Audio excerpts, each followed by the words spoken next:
morning, everybody, and welcome to Coffee and Football, presented by John Donovan and Longhorn Wealth Management Group. I'm your host, Blake Monroe, where I'm joined each and every day by Bobby Burton and Jerry Hamilton, who's got those shades kind of floating around his face, but doesn't completely on. Texas baseball is two, so I kind of have them here or here. I couldn't. Swept by the Hogs. Got the new Gooders. I'll tell you all about them later in the show. Getting ready for the big Florida-Georgia recruiting trip.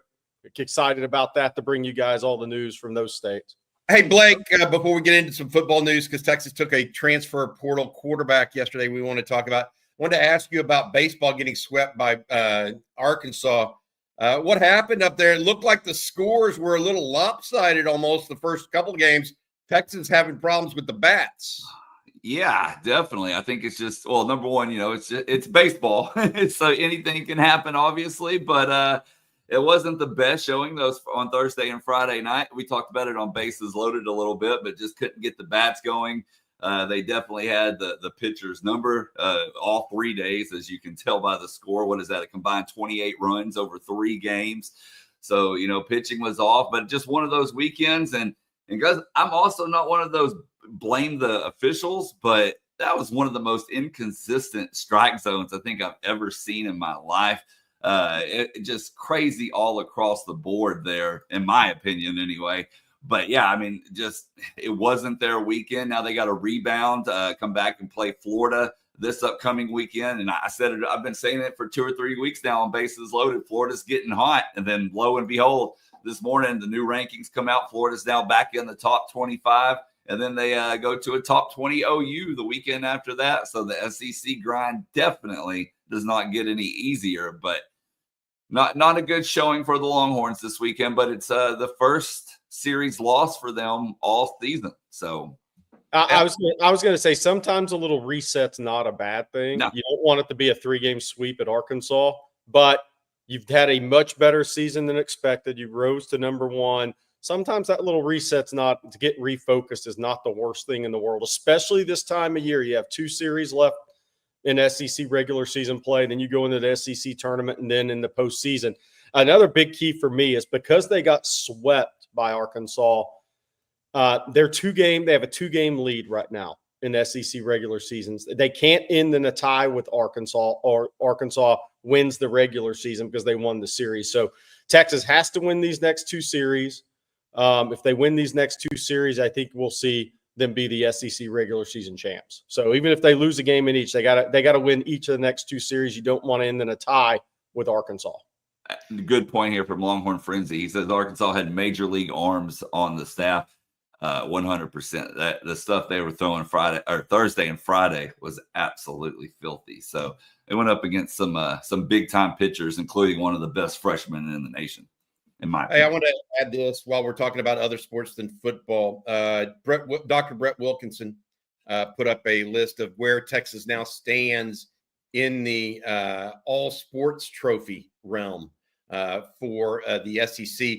Texas clinched first place they clinched winning the SEC all sports trophy because softball came in third, automatically giving them some points there. Texas will win their first entry into the SEC All Sports Trophy. I would add this. It was clinched by softball. Hats off to Mia Scott, Texas softball player. Yeah.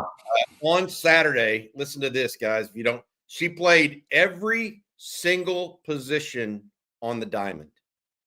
All of them. And batted left and right-handed for good measure.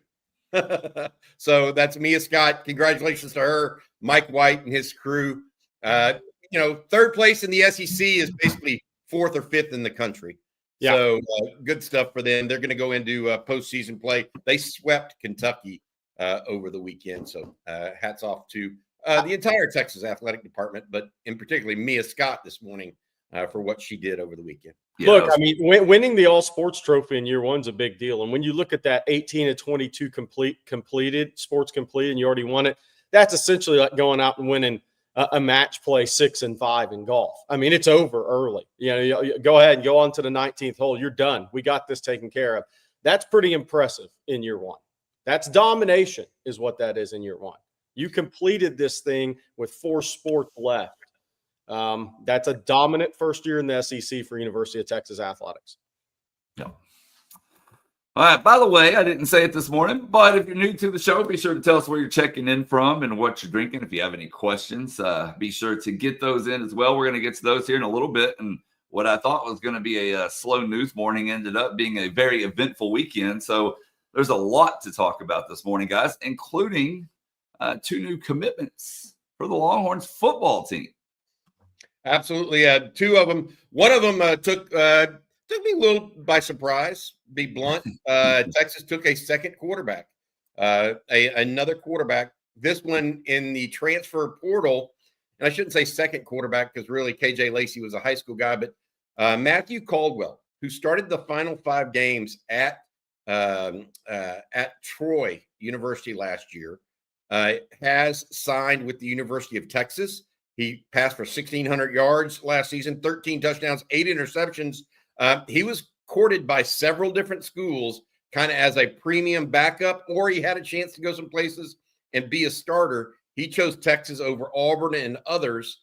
I think this is a interesting take by Steve Sarkisian, Brandon Harris, and their staff. And the reason I say that, Jerry Hamilton and Blake Monroe, is, look, Sark had a clear pecking order. 1 was Arch Manning, 2 Trey Owens, 3 KJ Lacey. Well, you can never have too much insurance, and you can never have too much competition. Well, Matthew Caldwell probably just made the competition for number 2 quarterback steeper and harder for Trey Owens. He's not just going to be given the second string quarterback role behind Arch Manning. So Matthew Caldwell signed with Texas yesterday. They'd been recruiting him for over a week. So we'll see how that goes. Also, Trot O'Neill, a deep snapper out of Plano's Prestonwood Christian, has committed to the Longhorns as well. He is a young man that's in the class of 2026. He committed on, was it Friday or Saturday, Jerry? Can't remember. Yeah. But anyways, long story short, he had some other schools that were interested in him. Texas needing to replace Lance St. Louis next year. Lance St. Louis is the current deep snapper. That will be Trot O'Neill, it appears. 6'2", 225 up at Plano's Prestonwood Christian.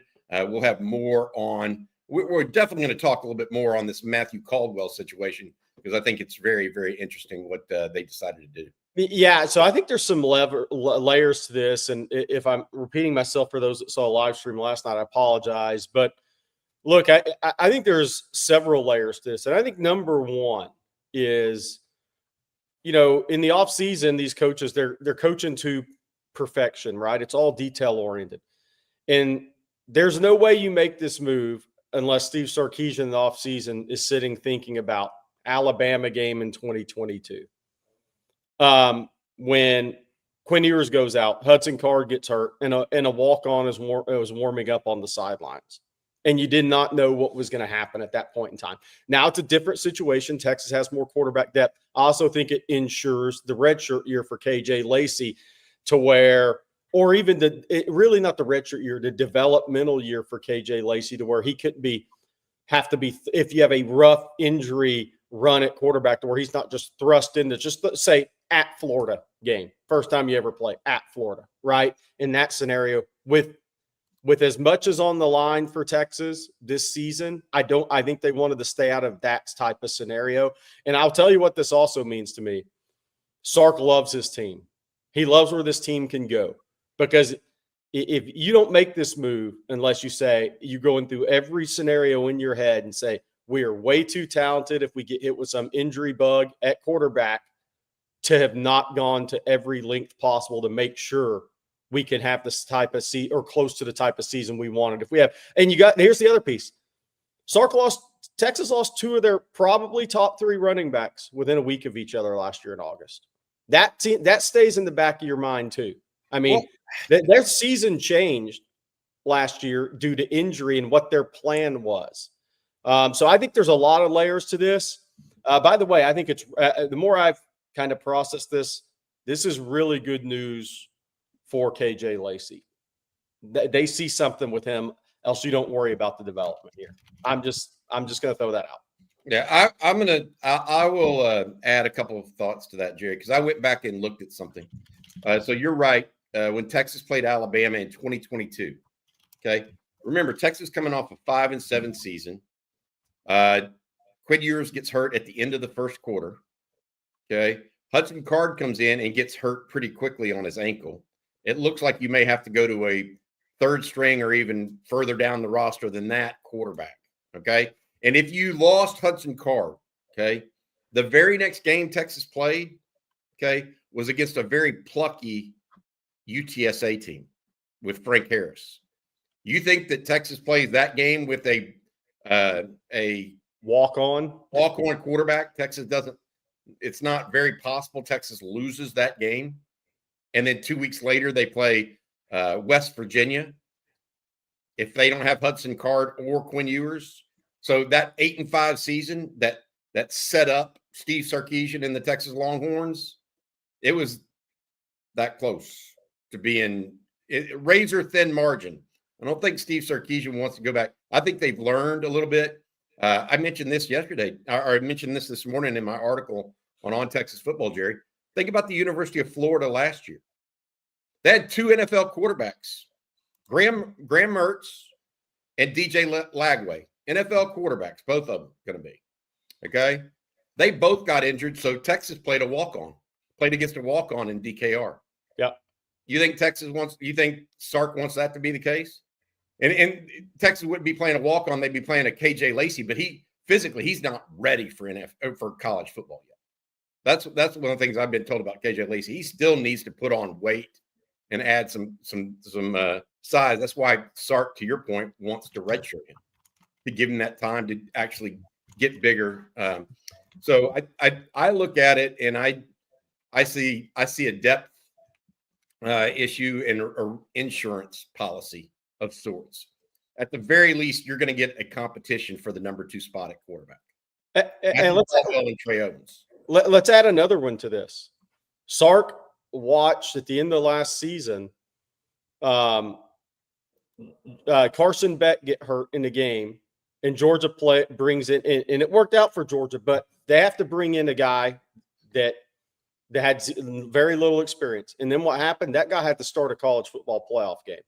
And no matter what you think of Gunnar Stockton, whether he's going to be good this year, average, or what, doesn't matter. That's a scenario, even though Trey Owens is 2 of 4 in mop-up duty.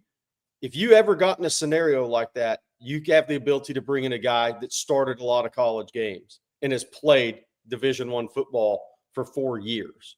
In a scenario like that where it's, season's on the line, maybe we don't want to bring our redshirt freshman in, and we have somebody who's played college football before. Staying out of that Georgia scenario at the end of a season if the unexpected happens. I think it's a really smart take. I do too. And I'll say this. I think the personnel staff is growing. And at University of Texas, because I mentioned this, last year they had an opportunity or they needed to go out and get a punter in the portal. And instead they said, we're going to go with Ian Ratliff, the walk-on, and Michael Kern, a true freshman. Okay. That almost cost them a little early in the season. Okay. So better be safe than sorry. Yep. In hindsight, they should have taken somebody from the portal a year ago at punter. They got away with it. Okay. But you don't want to try to get away with things if you're trying to win a national championship. Yeah, you don't want it to be. You want it to be because of luck, totally. Yeah, exactly. And so my point there is, I actually think the as a personnel staff, it shows some growth, if that makes sense. Because you're looking, if you're looking for a backup quarterback, you're turning over stones to try to figure out how to best create the best team. So I think Texas fans should probably be pretty excited about that in some ways. Florida did the same thing, by the way, Jerry, this offseason. They brought in a backup quarterback to DJ Lagway so that they didn't have to play the walk-on quarterback, So this is not that uncommon, but Matthew Caldwell is a Texas Longhorn, and he's going to provide competition for Trey Owens. And hopefully it brings out the best in Trey Owens. And by the way, it's a little different scenario because Ohio State's going to be starting a first-year quarterback. But with Kleinholz and Julian Sand went back and forth in the spring game. Ohio State also tried to get Caldwell, probably for the very same reason. Look, I think all those colleges, coaches looked at what happened to Georgia last year and said, it doesn't matter if we like our young quarterback that hasn't played or not. If we get in that scenario right there, we don't want to be in the same place Georgia was.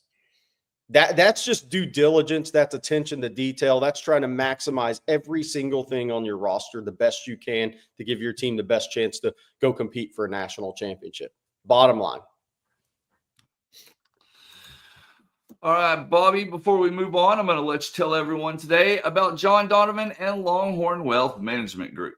Yeah, absolutely. We would like to thank our sponsor, John Donovan, Longhorn Wealth Management. John's a proud Texas Ex's Life member whose wife and 6 siblings are also UT grads. The family passion for UT is what led John to brand his firm, Longhorn Wealth Management Group. He dedicates it to providing investment, retirement, insurance, and estate planning services and solutions to Longhorn families and friends across the nation. He's done it for more than 30 years. John wants to wish all OTF fans happy Cinco de Mayo.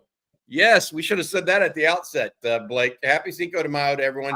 To celebrate the occasion, John is offering all OTF fans the opportunity to get their own financial household in sync by taking advantage of a free 90-minute private consultation to learn how working with a certified financial planner can help you maximize your wealth, minimize your taxes, and ensure your legacy. Call John Longhorn Wealth, 972-707-4900. That's 972-707-4900. Or go online, www.longhornwealth.net, to schedule your free 90-minute private consultation with John today. Enjoy celebrating Cinco de Mayo. Have some tacos and margaritas. Hook them from John and the guys at Longhorn Wealth Management. I can't believe Jalen Green started Cinco de Mayo a day early last night. You're worried about the Rockets? Well, anytime somebody no-shows in Game 7 when he's the focal point of the offense is, it's never ideal. No, it is not. It's not. All right, well, more to talk about this morning. And let's start with recruiting, Jerry. What do you have for us? Yeah, so the staff will be on the road the next couple weeks, out of state. They were in state last week. They'll be more out of state. You'll see some coaches in California. I think some coaches will start to make their way into the deep South states, as I am, later in the week. But this is kind of what's going on right now. And what I'm looking for, we're going to play Yaheem Riley right here. This was at LBJ. He's now at Austin Anderson. He is the 2026 nickel that decommitted from Houston. He has official visits to Vanderbilt June 6th, Texas June 13th, and U of H if he makes it that far June 20th. I think Texas is obviously the favorite if they make the final push there. So we're watching Yaheem Riley, this was LBJ tape as a junior. He's now at Austin Anderson. While I kind of go over recruiting, look, there were 3 new offers last week in the state of Texas. What does that mean? It means a lot for me because it's what I love about Sark and this staff. They continue to evaluate players. They're setting themselves up with some guys if they choose to make a push on some guys later, like during next season. But I think we're not done seeing new offers. I predict this staff is going to be on the road. California, you'll see some guys in California. Johnny Nansen will be out that way. You'll see coaches in Georgia, in Florida, in some of the other deep South states. You might even see Jeff Banks out in North Carolina coming up. I don't think Texas is done with 2026 offers. Does that mean if they offer somebody now, they're absolutely going to sit there and push for a June OV? It doesn't. But Texas likes work. Sometimes an offer now is, man, after we had watched this guy on tape, we see him in person. This is a kid we really need to kind of be focused on in his senior season if we still have a spot at, say, edge with like a Landon Barnes out of Duncanville. So you offer these guys, bring them into campus at some point. Keep those guys hang around the rim. And if one of those guys has a great senior year and you're like, yeah, we need this guy in our program, you're then in position to go make that happen potentially if you're Texas. But I think we're going to see more offers. I mean, look, there's CJ Hester at Cocoa, a defensive back who's played some corners, played some safety. He has a full visit load, but Texas has been talking to him. There's a receiver in Knoxville, Tennessee, Tyreek King, who I think Bobby watched this morning. He can really go. He's committed to Tennessee. I'm not sure how solidly he actually is committed to Tennessee. He's talked to Texas. So I think you could see, and Tyreek King obviously was offered by Texas at the end of April. But I think you're going to see some scenarios play out like this outside the state of Texas too. This is how you sign top 5 classes every year, as you continue to evaluate. Because some of these guys you see are going to rise up the rankings as seniors, but you continue to evaluate. You continue to put eyes on as many 2026 prospects as you can. And here's the other thing I would say about these visits that are so big, because everybody's always like, well, what's the order for Texas at offensive line or D line or corner or whatever? Look, there may be a top 1 or 2, but there's still decisions to be made on who are you going to push for and how hard are you going to push to try to get those guys in the boat in June official visits. These May of spring evaluation period times for Texas, it's not just about seeing other potential 2026 guys that you might offer or offering some 2027s you really like and trying to get them to camp, to the elite camps. It's also about taking a final look at some of these guys, some of these 45 guys who are scheduled for official visits, and really starting to make some decisions. Okay, yeah, we really like this guy in January when we went. Now in May, I don't know, we may like this guy a little better. And so then they start to really maybe shuffle that board around, because there's still decisions to be made. I mean, just think about 45 official visitors right now. It's going to 50. Texas is probably going to have a class of 24, 25. There's still decisions to be made on who they want to push, and they won't get them all, but who they really want to push first and foremost. And this is the evaluation process continues, and this is a very, very important month on the road for the Texas staff. I just want to say a little bit about this guy right here, Yaheem Riley, Jerry. The more you watch him, the more you're going to like him. And the reason why is not unlike Jahdae Barron and Andrew Makuba. When he sees it, he goes. There is no the processing time is very minimal. Yeah, I'll put it that way. In other words, some people see it and then it takes them a split second to get going. Not really him. He just sees it and goes. And he throws that 175, now 180 pound body around. I like that he has that quick reactions, the twitchy reactions, and the physicality that follows with it, because you have to have that in the SEC. I think one of the big things for Andrew Makuba last year, and I think it was Matt Miller maybe that talked about it midway through the season, was Andrew Makuba, that going into his last year of college, there were questions about his physicality. And he said he answered the calls to the questions about his physicality. I look at Yaheem Riley and say, man, that's not one of the things people are going to wonder about him. I mean, Yaheem Riley is a physical football player. And when you're physical at 175 pounds in high school, you have a real chance in the SEC because you have to be physical against the level athletes you're going to play, because they're going to come with speed, quickness, and power, explosive power against you. I like this kid a lot as just an instinctive guy who Texas is recruiting as a nickel. Yeah, I like him because of, like I said, processing speed, dude. Yeah. In the secondary, that's what it's all about. You got to have speed and all that other stuff. You got to be willing to strike. But if you can see it early, you got a chance to negate big plays. So I'll go with that. Hey, Blake, other things going on. We got some breaking news out of Michigan, is my understanding. Sharon Moore, the Michigan coach, and this is a national news piece.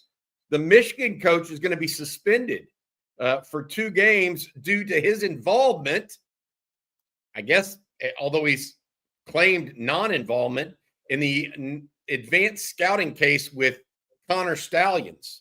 The reality of it is, this is according, I believe, to Yahoo Sports, right? Dan Wetzel.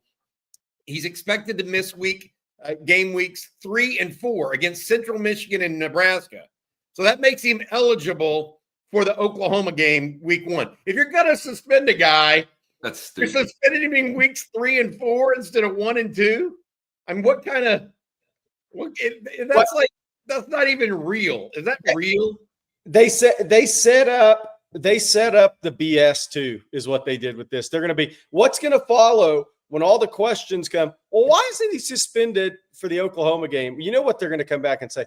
well, he played at Oklahoma. That game's really meaningful to him and blah, blah, blah, blah. I mean, they've set up the BS perfectly, right?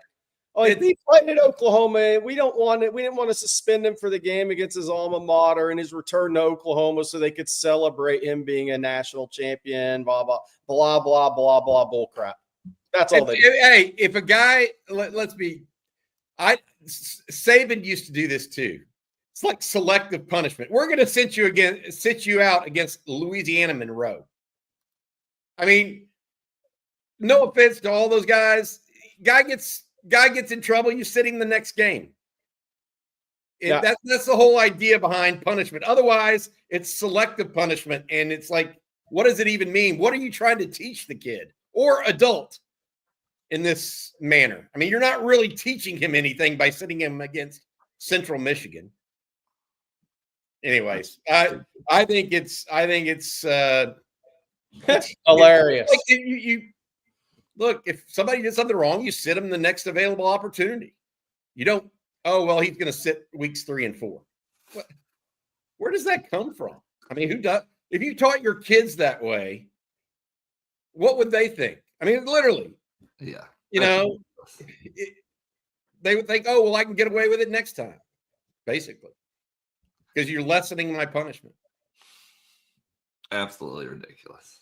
It really is. I mean, it's just like, talk about, and Michigan holds themselves out as this bastion of, competitive maturity, I guess, for lack of a better term. Yeah. We need to get Connor Stallions on this show, by the way, Jerry. I've tried. I know. Would that not be the best guest? For the chat, I have tried, and I got close, but it just didn't get across the finish line. There were conversations. I had some back and forth, but then when it came time that I'm going to send you the link, here's the time. Yeah, we'll keep trying. Oh, man. That would be the best guest of all time. That would be phenomenal. Yeah.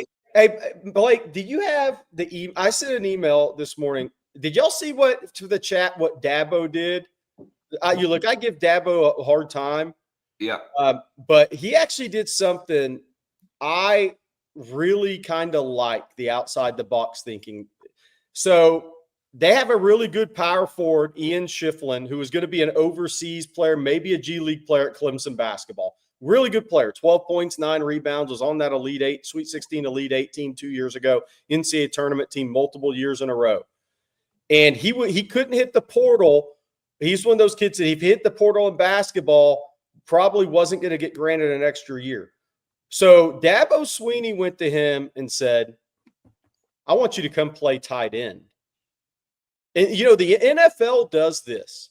There's the kid that it's in this article. There's been a number of guys, right? The Miami guy that was with the Saints back in the day that played against Texas in the NCAA basketball tournament, Antonio Gates. There's been a lot of guys that have done this who are really good college basketball power forwards. Maybe they didn't have an NBA future. And somebody in the NFL would take those guys out of college and develop them. Well, Dabo went a little outside the box, and I actually like it. He said, come play tight end for me. You got 1 year. You can't play basketball in college. You can't portal there. You can play 1 year of football. Come play for me. I actually think this is pretty good outside the box thinking because this kid is rough, rugged, athletic. He's 6'7.5". You can get a year out of him on a really good team, develop him, and you may give him a chance to be an NFL player down the line at tight end if he wants to do that because he fits that profile. I just wanted to bring that up because I give Dabo a hard time about the portal, but that's a pretty good outside the box thinking at the college level. All right, Jerry, you had the Gooders on to begin the show. You need to put them back on because it's time to tell everyone about Gooder. Man, this is one of my 2 new pairs of Gooders. Why Gooder? $25. $25. Stylish Sunnies start at only $25 a pair. 1 year warranty, 30-day free returns. They're lightweight and comfortable, 100% polarized, no slip, no bounce, from vibrant colors, sleek styles. They're a pair of Gooders for every personality out there, designed for both everyday wear and active individuals that love to run, hike, bike, and much, much more. When do you wear your Goodies, Sunnies?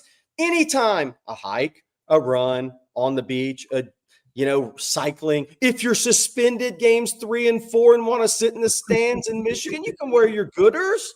That's just the way it goes because they're so affordable. You don't have to worry about losing or breaking them. You can have a pair for every occasion. If you need a new pair of sunnies, and you do, it's summertime's right around the corner. You're going to the beach. Don't lose those $300 glasses in the ocean. These $25 sunnies are what you need. On Texas football listeners get free shipping. You can go to gooder.com/ontexas. Use code ONTexas for free shipping. Gooder offers a 30-day money-back guarantee, which you don't need, and 100% satisfaction. I'll add a 0. Again, that's gooder.com/ontexas, and use that code for free shipping.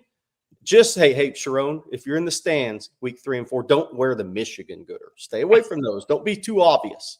You just incognito Gooders. He's going to be scouting Ohio State. Yeah, that's true. If you're in the stands anywhere else, don't wear the Michigan Gooders. Yeah. What, could you imagine if he got caught doing that after a suspension? That'd be awesome. Oh, man. All right, let me tell everyone about Prize Picks. It's the best place to turn your sports knowledge into cold, hard cash. With millions of members, Prize Picks has made daily fantasy sports accessible to everyone. You just pick more or less on at least 2 players for a shot to win up to 2,000 times your cash. Run your game all season long on Prize Picks. And right now you can cash in on the basketball playoffs with Prize Picks. Don't miss your last chance to add your favorite players from the court to your lineup, whether it's points, rebounds, assists. Take your pick of more or less for your shot to win up that 2,000 times your money.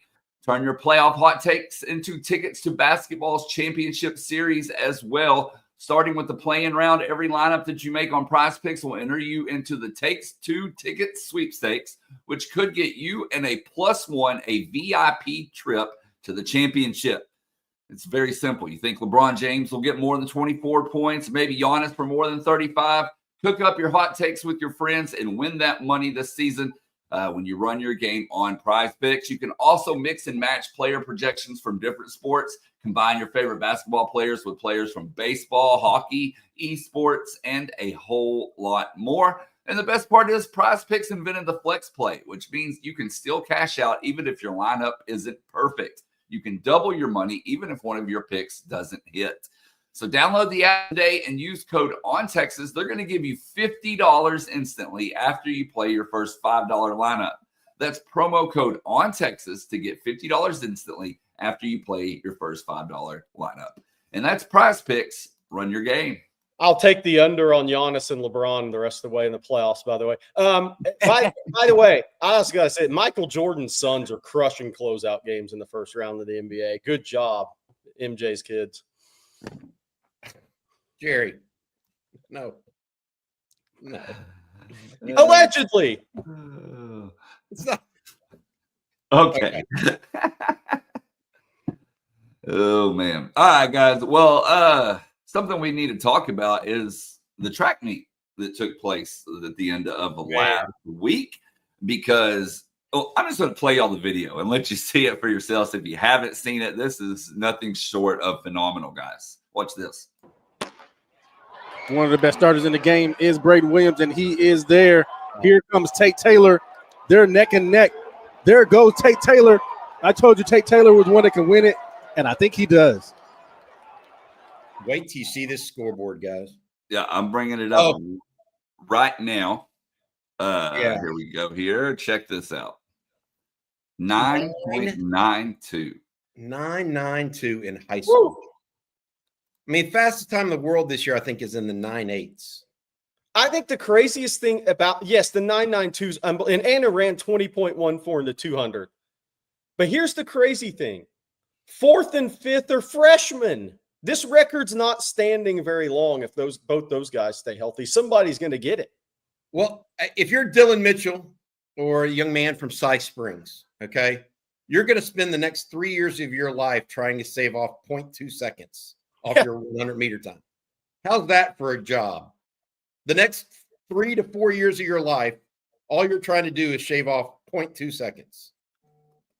I mean, that's just amazing. We talked about it last night, but here's a shout out. I'm sure somebody in the chat knows somebody. The AAU track programs in Texas never get much run because it's not that type of sport. They do a great job, though. I mean, and now kids care about track in the state, but you also have to have a great AAU program for kids to really have year-round track capabilities. And those, if you know anybody that's there, just congratulate those guys, because this is big for summer track. Because Texas has this thing going right now in track and field. And I think we talked about last night with Rod, more guys are just maximizing, right? Whether that's nutrition, whether that's training, more track training year round, whether that's guys are just getting bigger, stronger, in this case, faster, right? But congrats to all the summer track guys. And I'll say this too for Texas high school track. This is awesome, because think about how many guys would have been running, but they're gone playing college football. Everybody's graduating in December. You know, your 10-2-5, 10-3 DeCorian Moore is not there. Some of your other guys that are really fast in track, they're gone. They're already on college campuses playing football, but still we have this much track talent in the state to put up these unbelievable times. You know what else is crazy? 10-4-5, I think it was, won 1A. 10-4-5 won 1A this year. I mean, those are huge, huge numbers. It's changed. Speed has changed, man. 10-5, 10-4 used to compete for the state title in 5A and 6A. And To now have- you'd be ninth place. I think we had 2 high jumpers over 7 feet. I mean, Jalen Lott went 6'10" and got second in 4A. 6'10" got second. I think 6'11" or 7 foot 1-4. I think we had 2 guys go over 7 foot. We didn't have huge triple jumpers like we've had in some years where they're over 50. I think 49-10, 49-11 won your big schools, but 110 hurdles, 300 hurdles. I mean, every single thing. We had, I think, the all-time 110 hurdles set a state record. Yeah, 13.25. I mean, I thought Jamal Charles would be the fastest guy I ever saw run the hurdles in Texas, and he's not now. I mean, I don't know. I agree with Jerry. I mean, speed is just changing right now. And we talked with Rod about this last night. And it's kind of, things happen. Like when I was growing up, 275 was big for an offensive lineman. Then it became 300 was big. Then it was 325 now, 330. Size changes, speed changes, et cetera. There's the double for Tate Taylor. By the way, that's a complete blowout in an event. 20.14 to 20.5. Third fastest time ever. That's literally blowing out the 200 meters at the state championship level in 6A. I mean, I think Roy Martin has the record at 19.9. Guy out of Dallas Roosevelt. 30 years ago he ran that. He was an Olympic sprinter eventually. But the thing that I want to also give a hat tip to Cedric Griffin, the former Longhorn cornerback, has been on our show before. His son pulled off a double. He won the 110 high hurdles and then won the I think 200 meters at the state meet for Lago Vista. So congratulations to Cedric and his family. Somebody mentioned it in the chat, but I don't know. Patrick Page may be right on this. I tried to look up Tate Taylor. He visited Georgia and Florida recently. Obviously, signing day is coming up for spring, guys. I don't know. He's saying he signed with Georgia, maybe committed to Georgia. That could very well be true. But that's the 2 visits I saw him make in March were Georgia and Florida. It's just strictly for track too. Just track. Yep. Yeah, he's not a football player. That was the thing. There's not many football players in that group. No. Used to, there would be sprinkled in there with some football players. They're all track now. Yeah, they're all in college. They're all in college going through spring football practice. And just a lot of your throwers too are those football guys that are gone. The shot put. We did have over 70 in the shot at regionals. No, Brian Robeson's record still stands. It's gone another year. That one's still standing on the discus. So, but congrats to all the summer track coaches out there. What y'all are doing in the state's pretty remarkable with kids. It really is. Yeah, I don't know. Okay, guys. Well, it is time to get to some questions and some super chats. And let's see here. We're going to start with Jack. Thank you, Jack, as always. Jack wants to know, Jerry, you were talking about your trip Oh, yeah. earlier. Are you going to be able to see spring games on this trip? And if so, do you have any idea who you might go see? I'm not sure on spring games. Definitely going for spring practices. I'm going to be gone about 2 weeks coming up here. So going to roll through Georgia, roll into Florida. Going to go see all the kids that are locked into official visits to Texas. Maybe a couple other guys that are likely to officially visit Texas. So yeah, I mean, I'm going to be hitting all the spots, man, and I'll be reporting on it every morning here, as well as on TexasFootball.com. I'll have a big on the road thread. I take a lot of photos, not just of the football, the towns, the trip. The billboards are funny driving around. I'll have a big thread. We'll keep going for the 10, 12, 14 days or so I'm on the road, but it's a great trip. And, you know, I kept pushing the trip back because I wanted to have a feel for, okay, who do so I don't waste time on the road. Who's really becoming the focal points here for the Texas staff? Who's really going to set up the official visits? Well, now we have a really pretty clear picture on that. So obviously I'll be seeing a lot of those guys, whether, you know, your Hezzy Kent, Dia Bells, Derek Coopers, Kendall Gurville, Samuel Roseborough. I mean, I'll go by IMG. Why would you not go by IMG? You get good food and everything else while you're there. And Don Zalata runs. It's a great guy. I've known him for many years. But a lot of stops coming up. I'll probably slide by Cocoa Beach, a couple other places, Cocoa High, I should say. Mandarin to see Brody Jennings, who's committed to Michigan. CJ Hester's a DB at Cocoa that Texas has been in contact with. There's a lot of kids. So it's going to be a James Johnson, the D lineman at Miami Northwestern, Kendall Gurville at Fort Myers. I could keep going, but it's Dia Bell, obviously, 2027 receiver down at Flanagan in that Broward County area. So there's going to be a lot of stops. It'll be a lot of fun. I can't wait to bring it all to you guys. Speaking of that, Hell No wants to know, Jerry, how many miles do you drive in a year? I think my highest year, 45, 46,000. I'm pretty sure. I could be off a little bit. It could be 44. It could be 47. It's been in that range before. But recruiting's changing. The recruiting's changing now. So it used to be you just go hunt and peck and, you know, but nowadays the way recruiting's gone, it's probably you make a couple less trips than you would 7-8 years ago is what I would say, because it's just changed. The way the recruiting process goes has changed. The official visit process, the decision-making process of these kids, especially Bobby, these kids are deciding before senior year now. Back in the old days, you'd go see them in the spring. They wouldn't take official visits in the summer. You might go to their schools in the summer, see them again.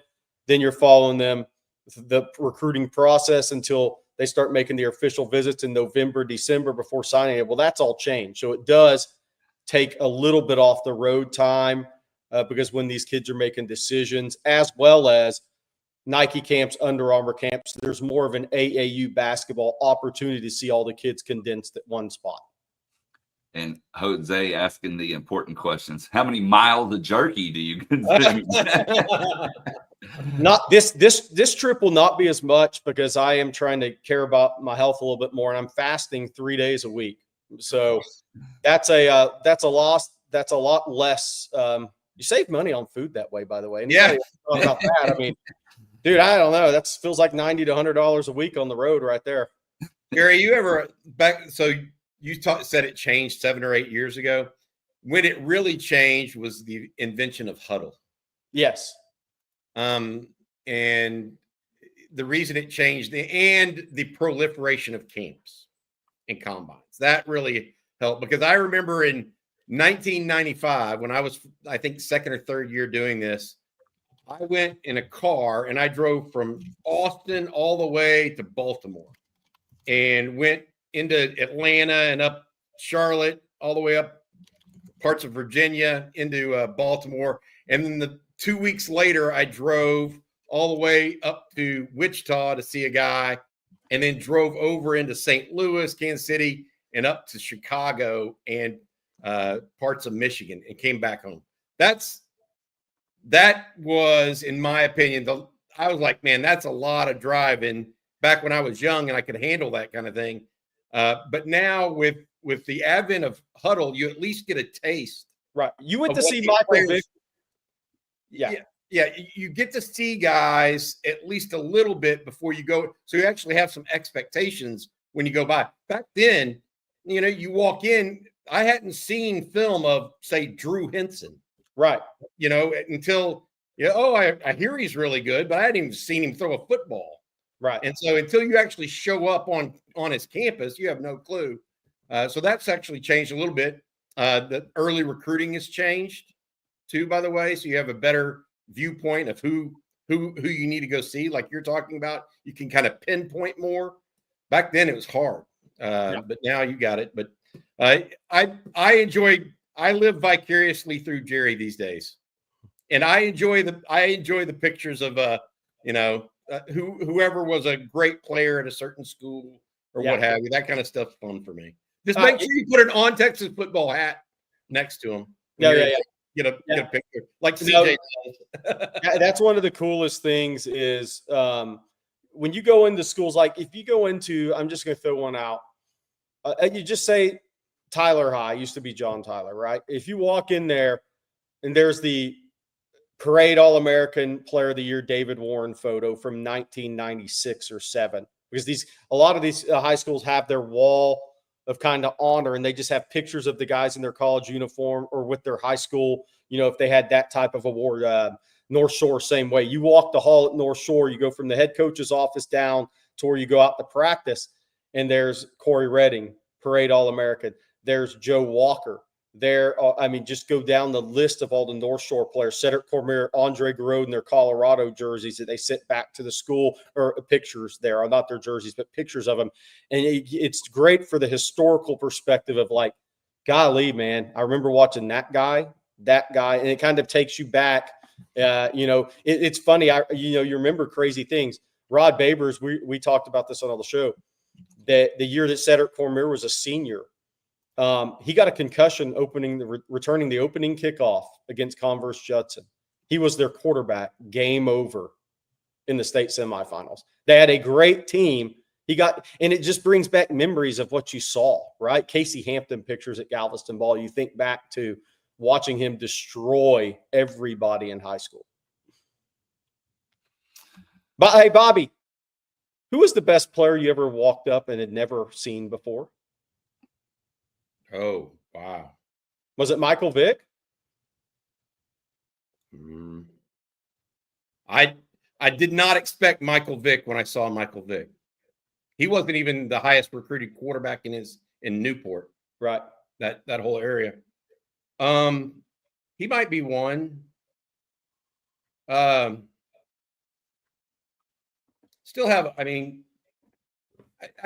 maybe because it's a little personal because he's from Houston, but the first time I saw Vince Young, he was a freshman in high school, and I just went. Ray Seals, the former head coach at Madison, said, "I think you want to look at that guy over there," and he was on the second field. Not the second field, but he wasn't on the varsity field. He was working at, and he goes, "You might want," and I just looked at him. I go, "Good God." It's like he got printed out of a Sears and Roebuck mail order catalog for size, length, quickness, speed, athleticism. He was one of those guys. Peyton Manning. First time I thought when I went and saw Peyton Manning, there was a guy up in northern Louisiana in Shreveport named Josh Booty. So it ended up being a first-round draft pick in baseball. But everybody thought he was better than Peyton Manning. And I went and saw Peyton Manning. I was like, no, he's not. Peyton Manning's better. And people were like, well, this guy's more athletic. And Josh Booty has a stronger arm. And I'm like, I don't think you get it.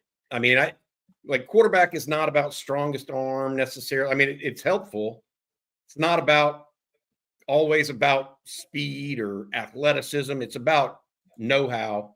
And I think that might be one of my lasting memories, but of course that was good.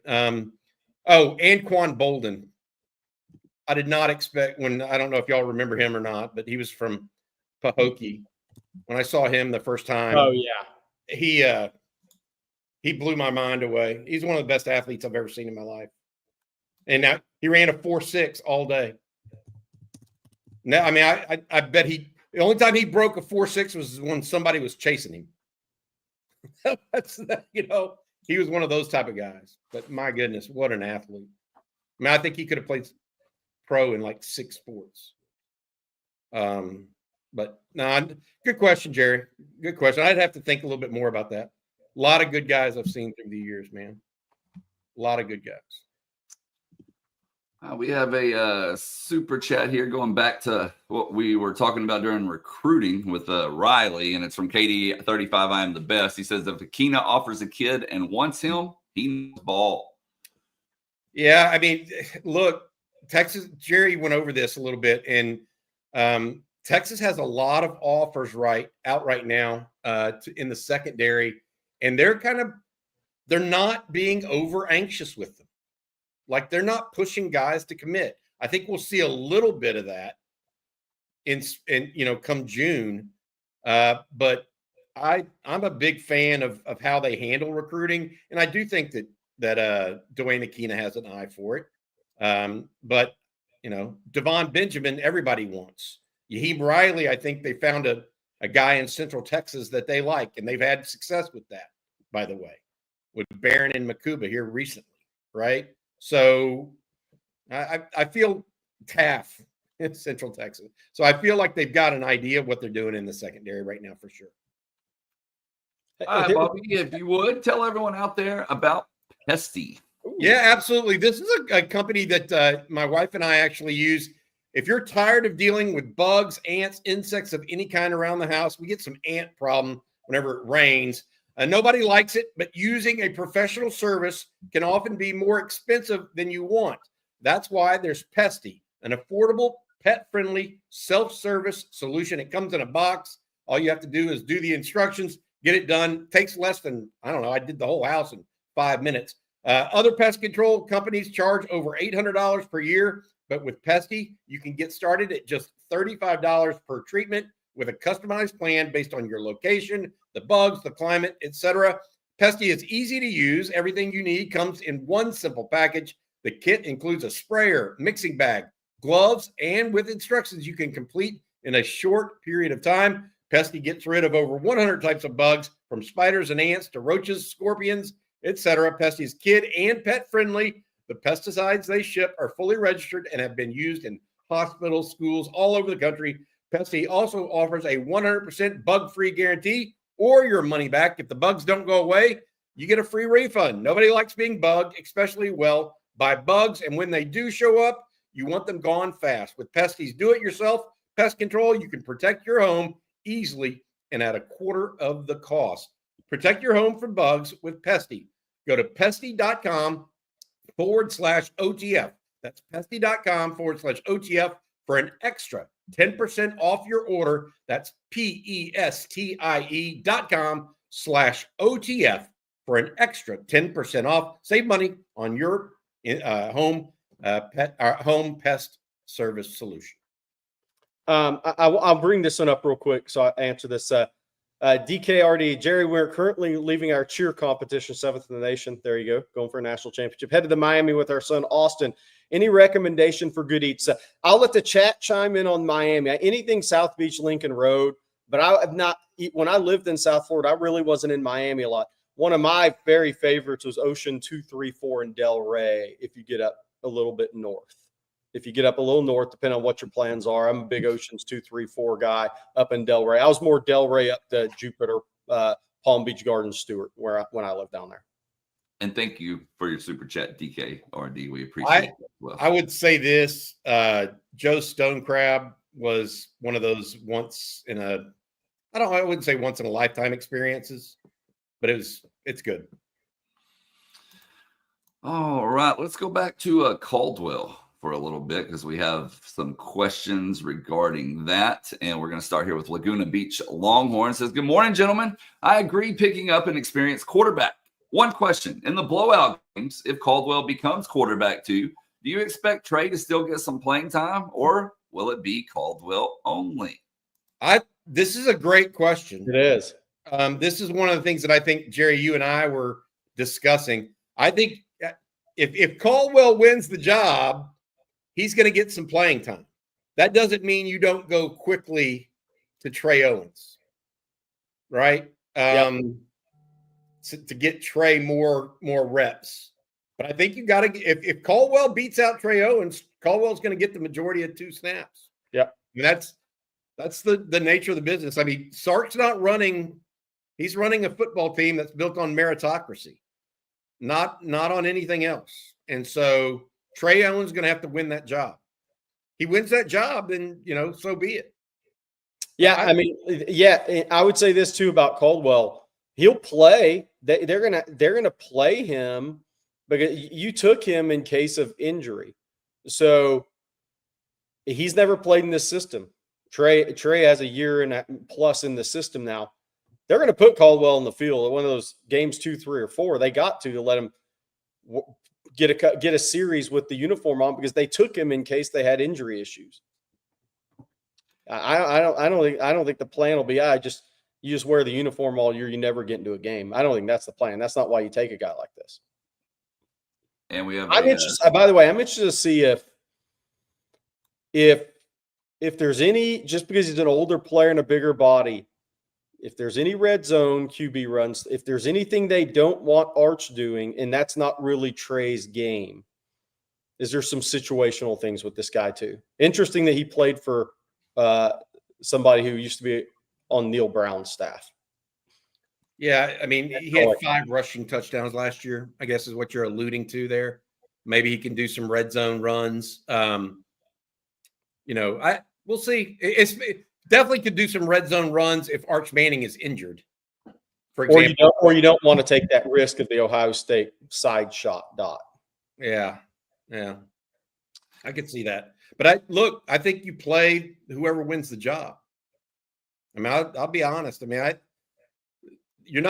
this is not a, kumbaya experience at the University of Texas. I mean, certainly you want some culture, but the best way to build a winning culture is to make everybody earn the win.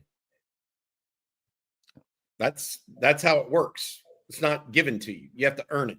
Whether you're Trey Owens or Colin Simmons, it doesn't matter. Cedric Baxter's going to have to come back and earn it against Trey Wisner and everybody else. That's the way of the world on a team that you want to win a national championship. So look, Texas, I would say this move smells of they ain't messing around. That's what I mean, Jerry and I both said that yesterday. They are not messing around because you're right. The one position on a team that you don't too much money invested to risk it on one injury. There you go, split today. But you don't make this move unless you just give zero whats, because it could be, that category of, oh, well, does this affect him or whatever. But I think Trey Owens has that mentality or mindset, going to be competition anywhere. Otherwise, he wouldn't have went to Texas in the first place. I mean, he's staring down the back of Arch Manning when he signed, So we'll see how it goes. But Texas definitely not leaving much to chance. And UTX Horn says, with having 4 QBs, how does that affect Diabell? Matthew Caldwell's a 1-year guy. He'll be gone by the time Diabell enrolls. Right. All right, guys. Our next question this morning is going to come from, if I can find it, aggressively optimistic Texas fan. Thoughts on the offensive line and whether they'll be better in pass protection or run offense this season?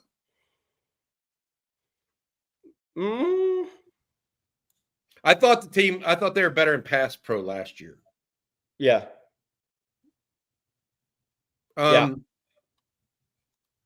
I think that it's going to be run game, even with, even though I think that pass protection may be Trevor Gooseby and Brandon Baker's strong point. I think the guys up the middle are more run blocking heavy, with Hudson, Umeozulu, and DJ Campbell. Jerry, what do you think? You have a process of thought on that? Yeah, I do think year older DJ, contract year. Is he going to have that Alfred Collins season where he really elevates himself with consistency? If he does, obviously that helps Texas in pass pro. I think he'll be good in the run game. But, look, I think there's a chance that Texas is better guard, center guard in the run game. So that would be my answer. Look, I think Trevor Goosby's be really good in pass pro. I think Brandon Baker, he's been well coached at Mater Dei. I think, and he had a really good second half of the spring. I think he'll be good in pass pro. I think run game is where they should be most improved.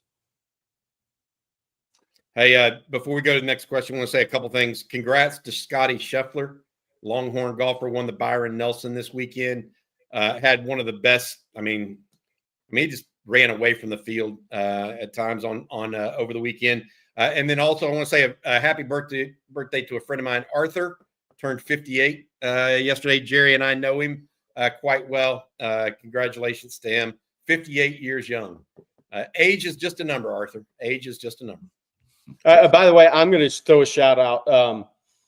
So the AAU basketball season kicked off over the weekend. The first real big tournament. So your Adidas circuit or your Nikes. Actually, Nike was last weekend, whatever. But Chris Ogden's son, Bo Ogden, had himself a weekend. Chris Ogden is the GM of Texas. GM, yeah. Played on the Final Four. If these guys don't know in the chat, man, y'all got to start following. But Chris Ogden's son, Bo Ogden, who has offer from Texas, been reoffered by Sean Miller, is going to be really. I think he's a guy who can help you get to a Final Four. He averaged about 25, 26 points in 4 Adidas games, 3 SSB this weekend, and was 17 of 24 from 3 in 4 games, combined in 4 games. He played at an extremely, extremely high level, 6'5.5", 6'6". So shout out to a legacy recruit there for Texas. Hasn't committed anywhere yet, Texas or Purdue. But I certainly like Texas' chances, and he is very, very good. Is he playing at St. Michael's? St. Michael's. He is a game winner, right? Yeah, Win State. Yeah, really good player. Really can shoot it. Really knows how to play. Makes the right reads. Got a little in his neck. Talks a little trash. I like him a lot. Austin Gooseby, like a lot. Younger brother Trevor Gooseby, in state. Of those 2026s, Dakari Spirit, the Colony, he's really good. I saw Anthony Thompson, Texas' most recent offer. I saw him Friday, 6'8", left-handed shooter, stretch 4 out of Ohio, who's Sean Miller and that staff, Adam Cohen, those guys have been recruiting for a long time. I saw him play a little bit Friday. He's very talented too. I think Texas will get an official visit out of him. So I like what they're doing in basketball recruiting. Bo Ogden had a hell of a weekend. Congrats to Bo. Fred, highlights of that. If you go to the On Texas Basketball Instagram page, there's about a minute highlight from Friday of Bo Ogden in that game, and Billy White plays on that same AAU team, the 6'7.5" forward from Corpus Christi, who Texas has reoffered as well, who Sean Miller's been by to see a couple times. A lot of people asking with the commitment of Caldwell about the scholarship situation at Texas, such as Eric Bird here. How many more scholarships does Texas have remaining to offer?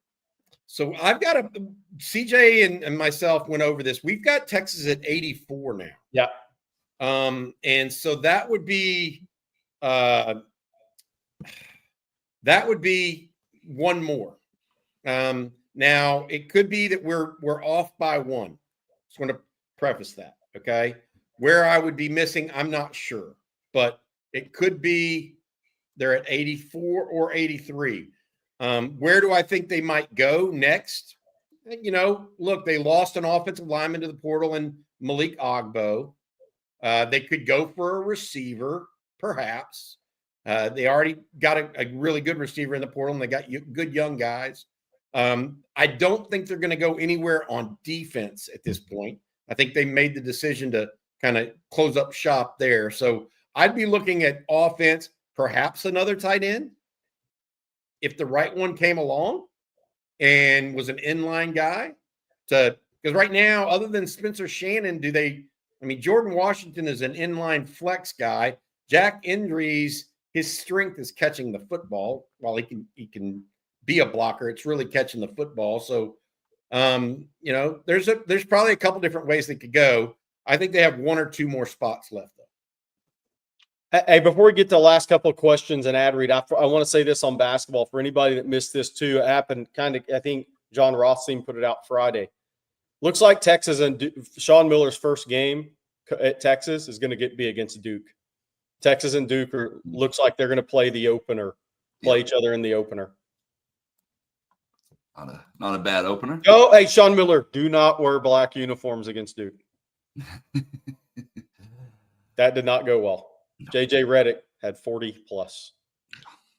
All right, Bobby, tell us about Longhorn Wealth Management Group one last time. Yeah, absolutely. Again, happy Cinco de Mayo from John Donovan and his group over at Longhorn Wealth Management. As a proud UT alum, John has served for 15 years as a Dallas, Texas Exodus chapter board member and is now helping lead the build-out of the Collin County, Texas Exodus chapter. John's looking forward to hearing about exciting recruiting developments as the coaches head out to high school spring practices here in May. Likewise, John was just in New York City doing his own recruiting trip, scouring the floor of the New York Stock Exchange. He recommends that all OTF fans take the time now to look over their own financial plans with the aid of a free 90-minute private consultation with John to learn how a certified financial planner can help you understand the various investment and planning strategies and solutions that can help you. Take advantage of this free 90-minute consultation. Call John and his team at Longhorn Wealth, 972-707-4900, or go online, www.longhornwealth.net to schedule your free meeting today. Happy Cinco de Mayo and hook 'em from John and the Longhorn Wealth Management Group. Okay, guys, we got time for just one or two more questions here. And let's do this one from John. If Trey Wisner got hurt, Lord forbid, who's next up?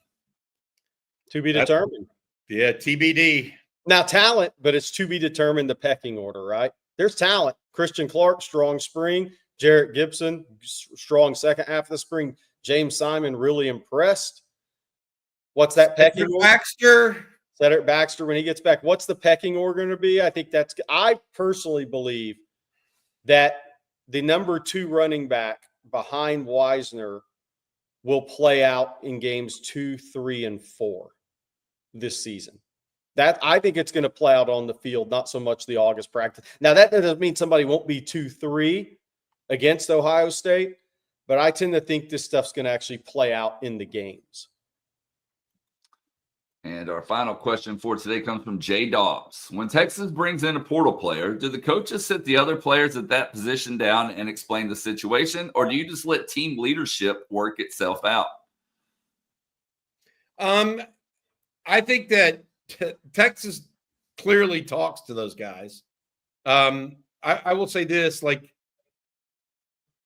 Sark is pretty upfront about what's going on behind the scenes. So, for instance, the tight end room knew that they were bringing in a tight end in the portal. Okay. That happens. There's no, I don't think there's anything nefarious about the way Texas and their recruiting staff and the personnel staff operates. So it's not like, oh, we got to get this by them. So once they get there, I think that everybody's on the same page. And then you take it from there and let culture develop naturally. That's my take on it.